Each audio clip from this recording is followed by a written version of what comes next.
Hi, welcome to another episode of the Sankofa Pan African series. This episode will be celebrating the life of another legend, Nat Turner, a freedom fighter.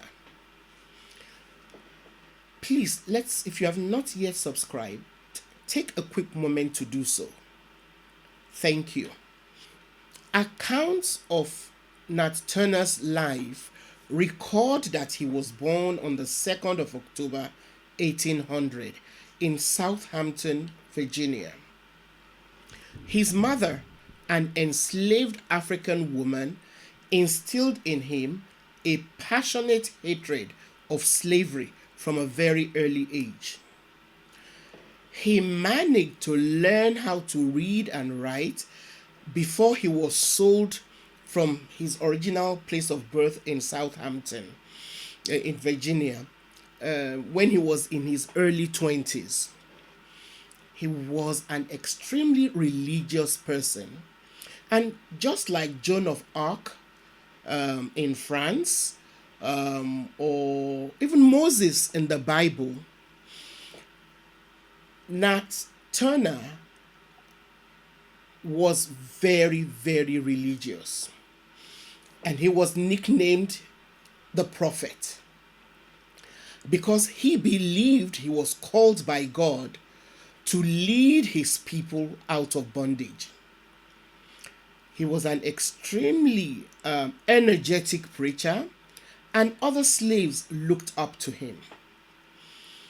He was sold again in 1831, and soon after that, he believed that he was sent a sign by God in the form of an eclipse of the sun.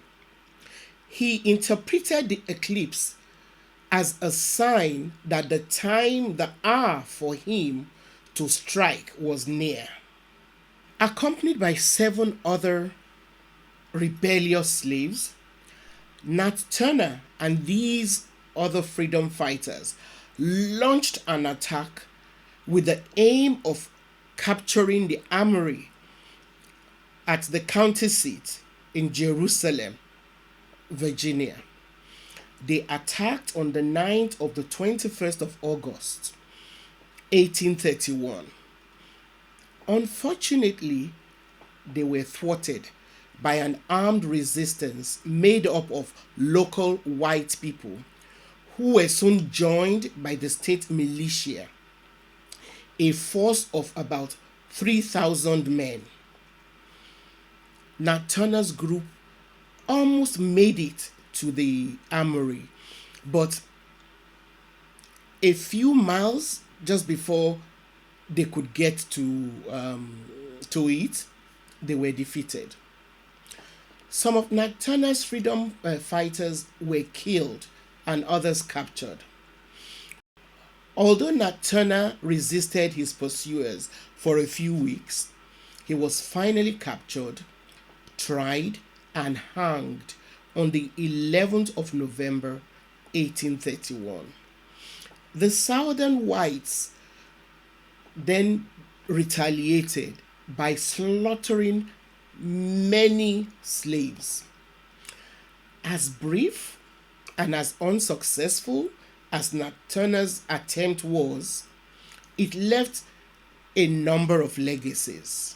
First, his rebellion brought to an end the myth that white Southerners had been spreading for a long time, that slaves were content with their lot and too servile to mount an armed revolt. Secondly, in some parts of the South, black people began to measure time from old Nat's war. They did not call it a rebellion, they called it a war. And the name Jerusalem developed a double meaning. Now, black churches throughout the country also started using the word Jerusalem, not just in reference to the biblical city, but to connote a place of freedom, as a way of commemorating the place where Nat Turner and other freedom fighters met their death in an attempt to end slavery. And echoes of this use of Jerusalem as a place of freedom can be found in old Negro spirituals. So please don't forget to subscribe if you've not yet done so, like, and feel free to share our videos. See you next time.